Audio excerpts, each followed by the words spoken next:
பர்திமேயு சுவிசேஷ ஊழியங்கள் வழங்கும் நற்செய்தி நேரம். தேவ செய்தி பாஸ்டர் ஆர். அகஸ்டின். இந்த நாளில் உங்களோடு பேசி வருகிறேன். ஒருவர் கிறிஸ்துவுக்குள் இருந்தால் புது சிருஷ்டி என்று சொல்லுங்க.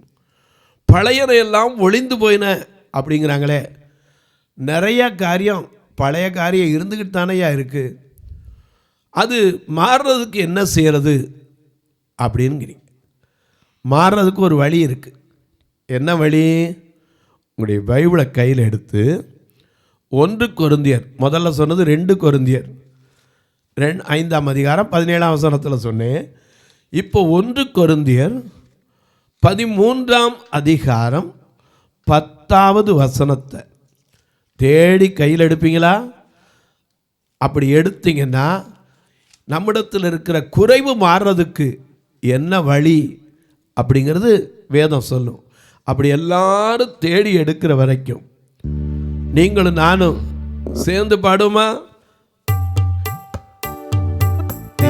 கரத்தா தாங்கி எம்மை திரு சித்தம் போல் நடத்திடுமே, குயவன் கையில் களிமண்ணாய் அனுதிலம் நீ வனைந்திடுமே, குயவன் கையில் களிமண்ணாய் அனுதிலம் நீ வனைந்திடுமே, திரு கரத்தா தாங்கி அம்மை சிறு சித்தம் போ நடத்திடுமே, குயவன் கையில் களிமண்ணா அனுதிலம் நீ வனைந்திடுமே, குயவன் கையில் களிமண்ணா அனுதிலம் நீ வனைந்திடுமே.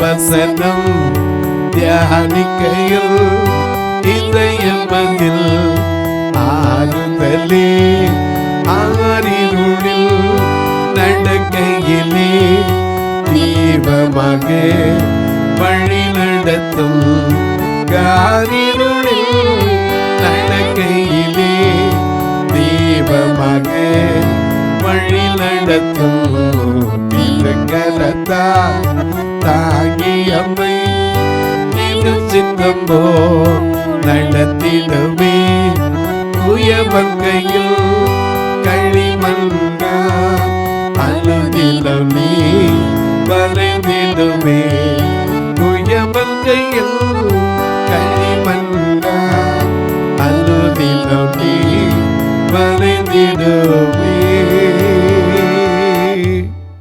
எல்லாம் எடுத்திருப்பீங்க. ஒருவர் கிறிஸ்துவுக்குள் இருந்தால் புது சிருஷ்டி, பழையன எல்லாம் ஒளிந்து போயின எல்லாம் புதிதாயினு வசனம் சொல்லுது. ஆனால் அநேகருக்குள்ள இன்னும் பழைய காரியங்கள் என்ன செய்யலை, போகணும்னு நினைக்கிறான், ஆனால் போக மாட்டேங்குது. அப்படி போகிறதுக்கு என்னையா வழி அப்படின்னீங்கன்னா ஒரே ஒரு வழி தான். 1 கொரிந்தியர் 13:10 வாசிக்க கேட்போம். நிறைவானது வரும்போது குறைவானது ஒழிந்து போயிடும். ஏன்னா நமக்குள்ள நிறைவு வரணும். அப்படி வந்துட்டா தான் குறைவு போகும், இல்லாட்டி குறை இருந்துக்கிட்டு தான் இருக்கும். அந்த நிறைவு என்பது என்ன? கிறிஸ்துவின் அன்பு நமக்குள்ள வந்துடணும். அப்படி வந்தால் தான் அந்த அன்பு வந்துருச்சுன்னா நமக்குள்ள இருக்கிற எல்லா குறைகளும் தானாக வெளியே போயிடும். அதனால தான் இங்கே பவுல் எழுதுகிறார் கொரிந்து சபைக்கு. ஒரு மனுஷனை குறித்து எப்படி இருந்தால் எழுதுகிறார்? 13ஆம் அதிகாரம் 1 வசனத்தை பாருங்க. நான் மனுஷர் பாஷைகளில், ஒருவேளை ஒரு மனுஷர் பாஷையில பேசலாம், ஒருவேளை தூதர் பாஷையில கூட பேசினாலும் அன்பு எனக்கு முதல்ல வர வேண்டியது என்ன? அன்பு. அன்பு வந்துருச்சுன்னா எதையும் தாங்கும், எதையும் சகிக்கும், எதையும் ஏற்றுக்கொள்ளும். என்ன? அன்புடையார் எல்லாம் உடையார் என்று வள்ளுவனும் எழுதி வைத்தான். ஏன்னா அன்பு இருக்க அது சாதாரண காரியம் இல்லை. நம்மை தேடி வந்த அன்பு, நம்மை ஏற்றுக்கொண்ட அன்பு, நம்முடைய பாவத்தை நீக்கி மன்னித்த அன்பு, நமக்காக பலியாக தன்னையே கொடுத்த அன்பு. அந்த அன்புக்கு ஈடு உலகத்தில் ஏதாவது உண்டா? இங்கே சொல்கிறார், நான் மனுஷர் பாஷையில் பேசலாம், தூதர் பாஷையில் பேசலாம், அது மட்டும் சொன்னால் பரவாயில்ல. வாசிங்க. பேசினாலும் அன்பு எனக்கு இராவிட்டால் சத்தமிடுகிற வெண்கலம் போலவும் ஓசையிடுகிற கைத்தாளம் போலவும் இருப்பேன். நான் தீர்க்க தரிசன வரத்தை உடையவனாய் இருந்தும் சகல ரகசியங்களை சகல அறிவையும் அடைந்திருந்தாலும் மலைகளை பெயர்க்கத்தக்க விசுவாசமே ஒரு மனுஷனுக்கு இருந்தாலும் அன்பு இல்லாவிட்டால் ஒன்றுமே இல்லை.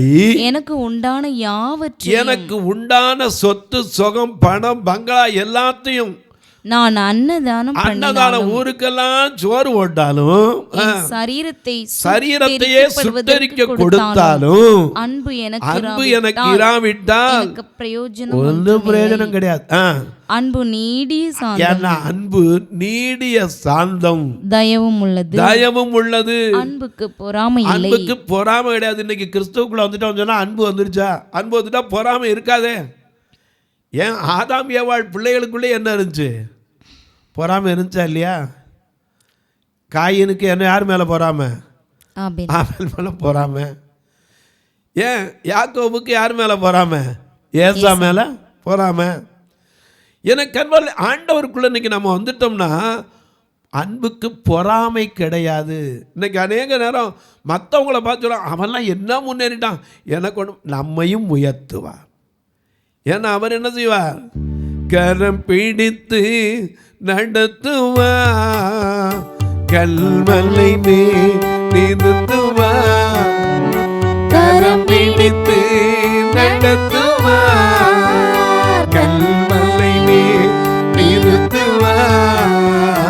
ஒரு தேற்று வந்து போசர் தேற்றுவார். ஒரு தேற்று வந்து போசர் தேற்றுவார். எனக்காக மரித்தாரே, என் பாவம் சுமந்தாரே.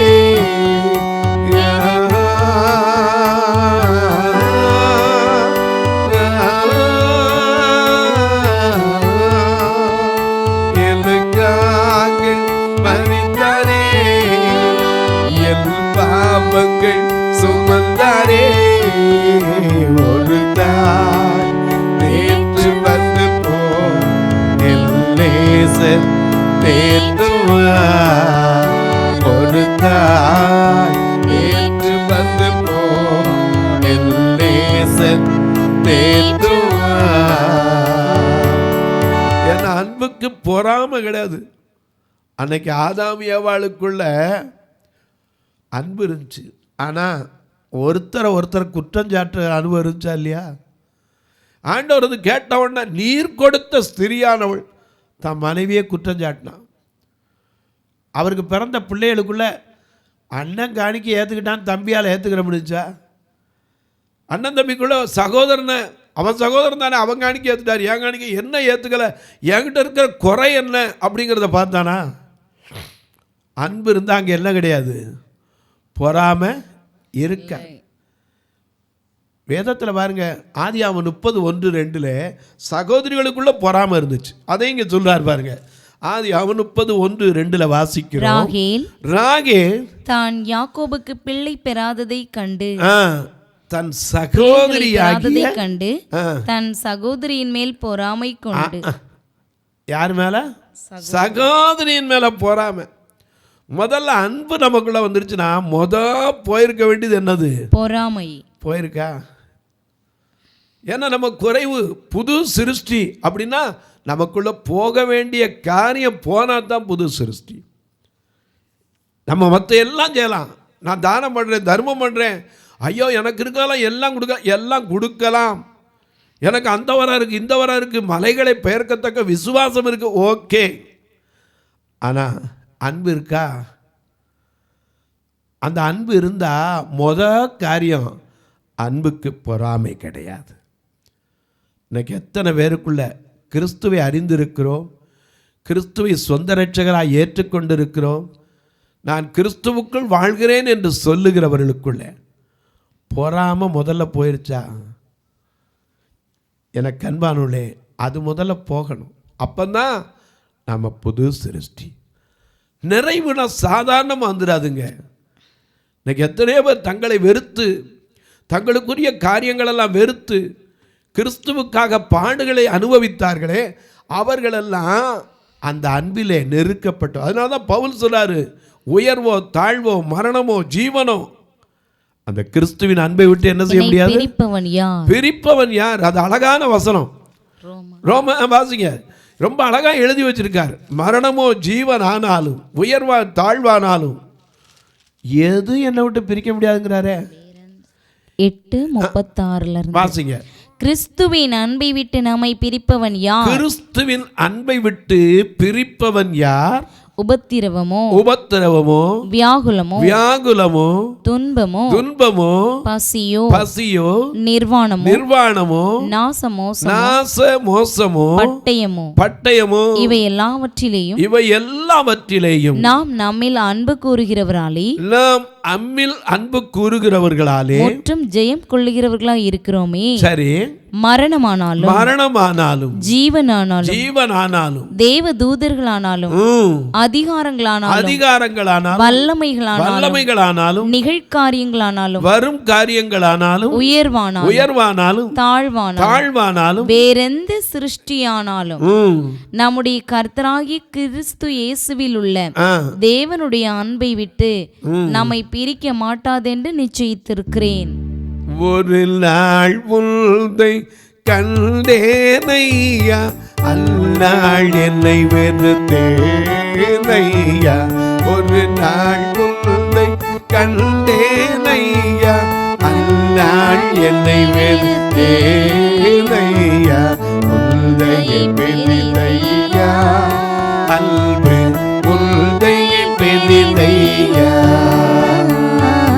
உன்னையே பெரிதையா அன்பு, உன்னையே பெரிதையா. அன்பே அன்பே அன்பே ஆருயிர் உறவே, ஆனந்தம் ஆனந்தமே.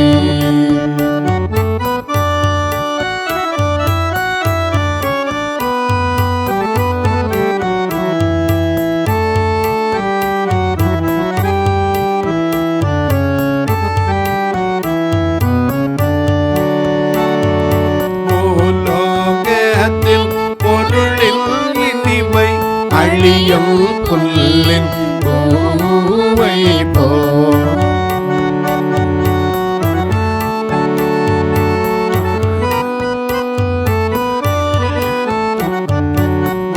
பூலோகத்தில் பொருளில் இனிமை அழியும் புல்லின் பூவை போல் வாடாதே ஐயா அன்பு, வாடாதே ஐயா,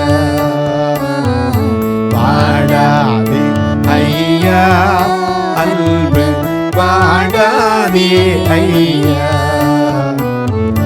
அன்பே அன்பே அன்பே ஆருயிர் உறவே, ஆனந்தம் ஆனந்தமே.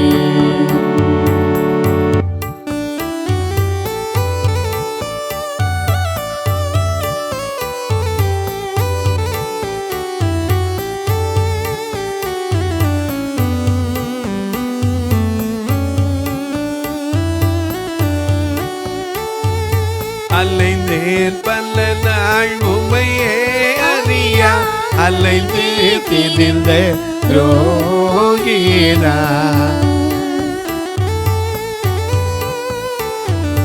அலைந்தேன் பல நாள் உமையே அறியா, அலைந்து திரிந்த ரோகினா. அழைத்தீரல்பாலே எல்லையும் அழைத்தீரல்பாலே, அழைத்தீர் அன்பாலே, என்னையும் அழைத்தீர் அன்பாலே. அன்பே அன்பே அன்பே ஆருய உறவி ஆனந்தம் ஆனந்தமே. அன்பே அன்பே அன்பே ஆருயிருறவே ஆனந்தம் ஆனந்தமே. எனக்கு அன்பானவர்களே, அன்புக்கு பொறாமை கிடையாது.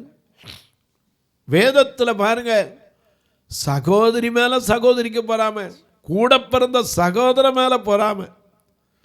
ஏன் இதெல்லாம் எழுதி வச்சிருக்காரு தெரியுமா? நம்ம அப்படி வாழ்ந்துடக்கூடாது, நமக்குள்ள அன்பு வேணும்.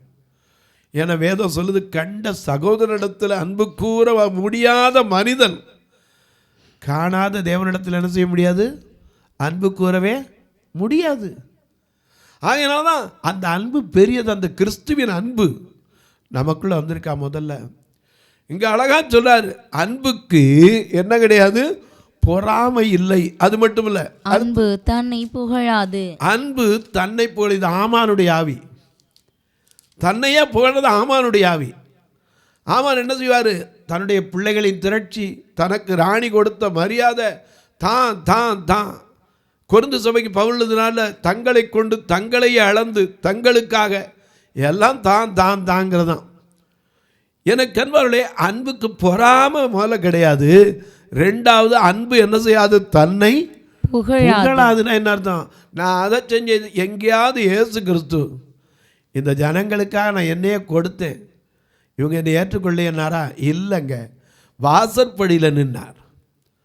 வாசற்படியில் நின்று தட்டுகிறேன்னார். ஒருவன் கதவை திறந்தா நான் உள்ளே போவேன்னார்.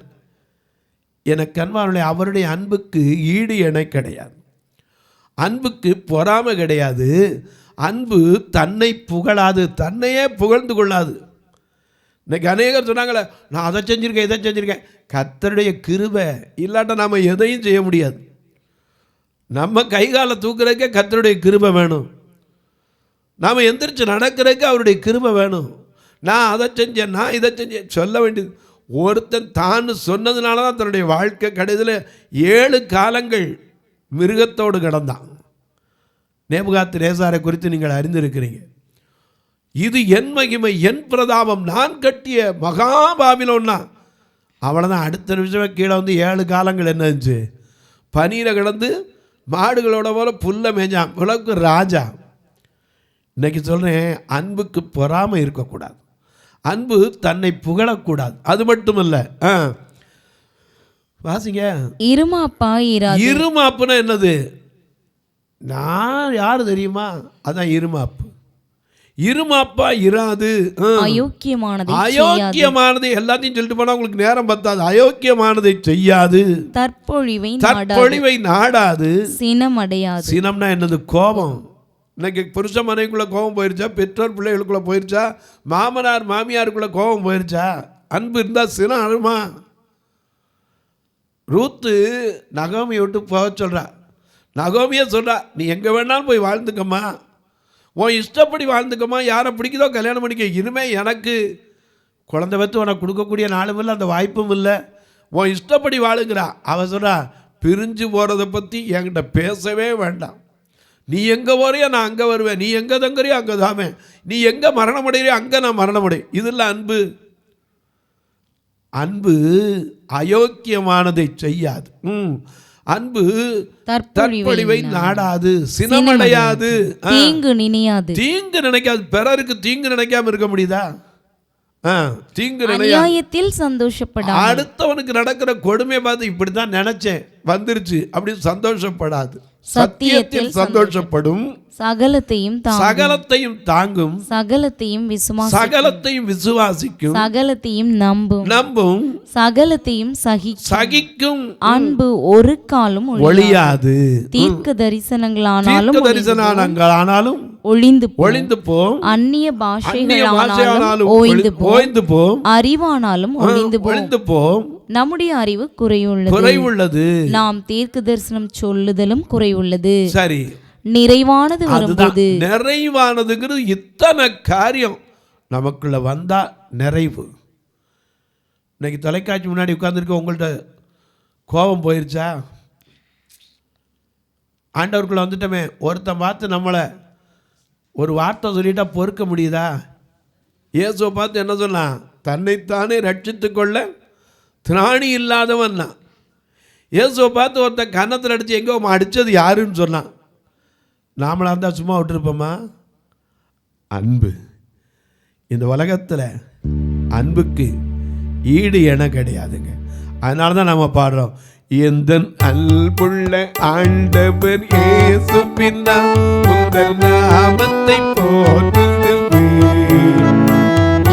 போலொரு தேவனை பூமியில் அறிந்தேன் உயிருள்ள தெய்வமிலே.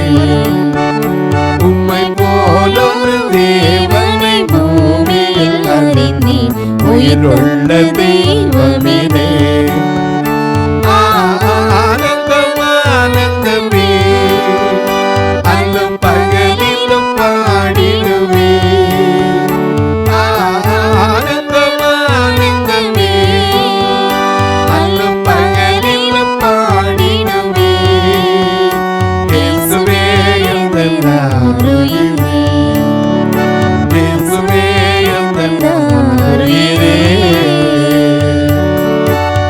அதனால தான் அன்புள்ள ஆண்டவர்ங்கிறோம். அந்த அன்பு நமக்குள்ள வந்துட்டா நிறைவானது வரும்போது குறைவானது ஒளிந்து போம். அது மட்டும் சொல்லல, அடுத்து வாசிங்க. நான் குழந்தையா இருந்தபோது குழந்தையை போல பேசினேன். ஆனா புது வாழ்வுங்கிறது என்ன? நம்ம சின்ன பிள்ளையா இருக்கும்போது சின்ன பிள்ளை மாதிரி பேசியிருப்போம். இப்போ குழந்தையை போல சிந்தித்தேன். குழந்தைய போல சிந்திச்சேன். குழந்தையை போல யோசித்தேன். நான் புருஷனான போது. இப்ப நீங்க புருஷனான போதுனா உங்களுக்கு இதுதான் செய்யணும், இதான் செய்யக்கூடாதுன்னு தெரியுது பாருங்க. அப்பதான் நீங்க நிறைவுக்கு வர்றீங்க. குழந்தைகிட்ட போய் சொல்ல முடியுமா? குழந்தைய போல சிந்தித்தேன், குழந்தைய போல பேசினேன். குழந்தைக்குரிய காரியங்கள் தான். ஆனா முதிர்ச்சி அடைஞ்சிட்டோமா? அப்படி முதிர்ச்சி அடைஞ்சிட்டோம்னா நமக்குள்ள மாற்றங்கள் இருக்கும். குழந்தையா இருக்கும்போது அடிச்சுட்டு கொடுத்தா வாங்குகிற எண்ணம் இருந்துச்சு. இப்போ அடிச்சுட்டு கொடுத்தா என்ன செய்வோம்? நீ கொடுத்தா வாங்க வேண்டாம். எனக்கு அன்பானவர்களே, பிள்ளைகளுக்கு இருக்கிற நல்ல குணம் என்ன தெரியுமா?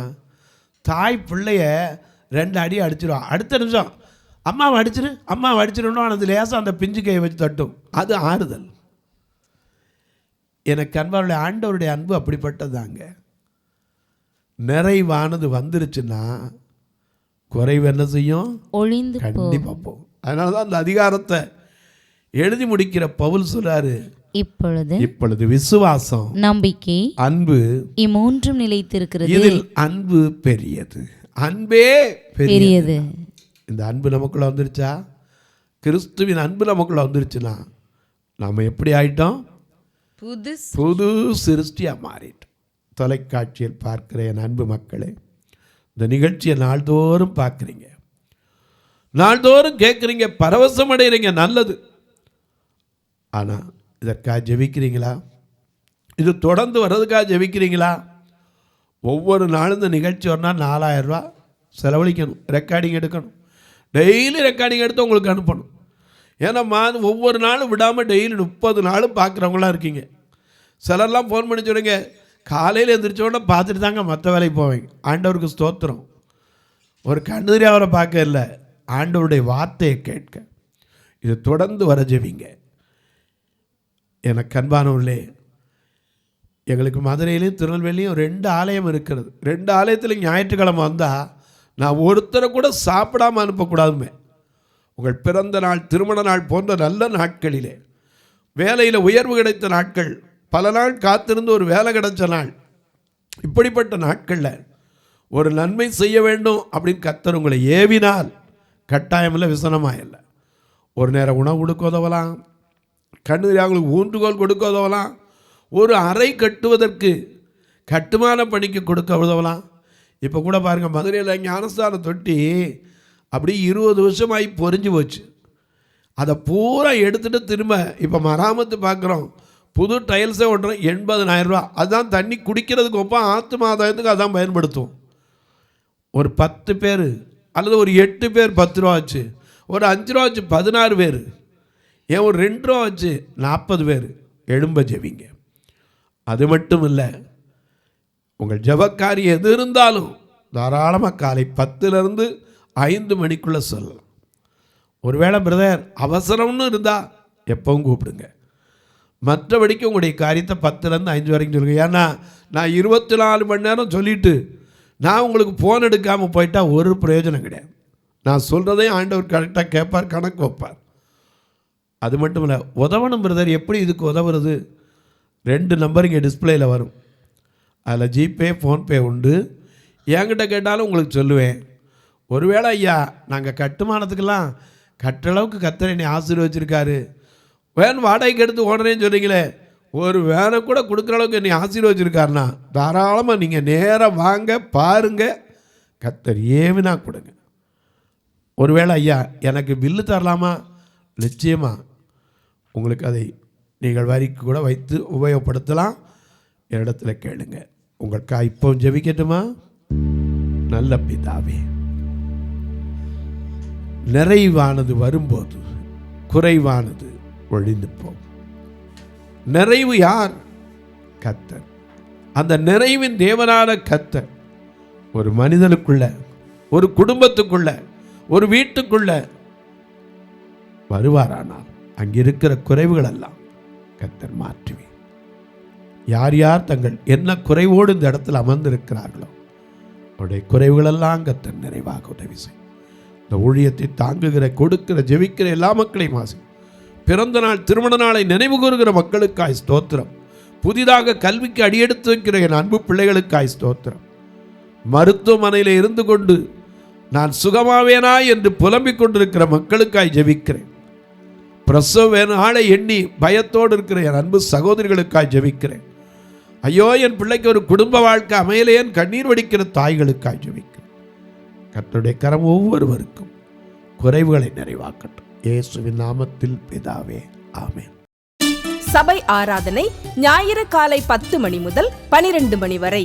இடம் பர்திமேயு சுவிசேஷ ஆலயம், அன்னை சத்யா நகர், இளமனூர் அஞ்சல், சக்கிமங்கலம் வழி, மதுரை மாவட்டம். பின்கோட் 625201 மற்றும் பர்திமேயு சுவிசேஷ ஜெப வீடு, flat number 107, Eden garden, Muthur, Tirunelveli. Pin code 627011. சிறப்பு உபவாச கூட்டம் ஒவ்வொரு மாதமும் 2வது சனிக்கிழமை காலை 10 மணி முதல் 1 மணி வரை நாகர்கோவில் YMCA ஹாலில் வைத்து நடைபெறுகிறது. மற்றும் ஒவ்வொரு மாதமும் 4வது சனிக்கிழமை காலை 10 மணி முதல் 1 மணி வரை திருநெல்வேலி புதிய பேருந்து நிலையம் அருகில் உள்ள கிரேஸ் ஹாலில் வைத்து நடைபெறுகிறது. எங்கள் எல்லா ஆராதனைகளிலும் கலந்து கொண்டு தேவனை மகிமைப்படுத்த அன்பாய் அழைக்கிறோம். உங்கள் உதாரத்துவமான காணிக்கைகளினால் இவ்வூழியத்தை தாங்க விரும்பினால் R. Augustine, account number 5021364331, IFSC code IDIB 000B066, Indian bank, BP Kulam, Madurai. GPay number 9842181917, BGM ministries மற்றும் 9442559772, பிளைண்ட் மினிஸ்ட்ரீஸ் அகஸ்டின். உங்கள் தொடர்புக்கு பாஸ்டர் R. அகஸ்டின், பர்திமேயு சுவிசேஷ ஊழியங்கள், நாகமலை, புதுக்கோட்டை, மதுரை 625019. தொலைபேசி எண்கள் 9842181917 மற்றும் 9442559772. கர்த்தர் தாமே உங்களை ஆசீர்வதிப்பாராக.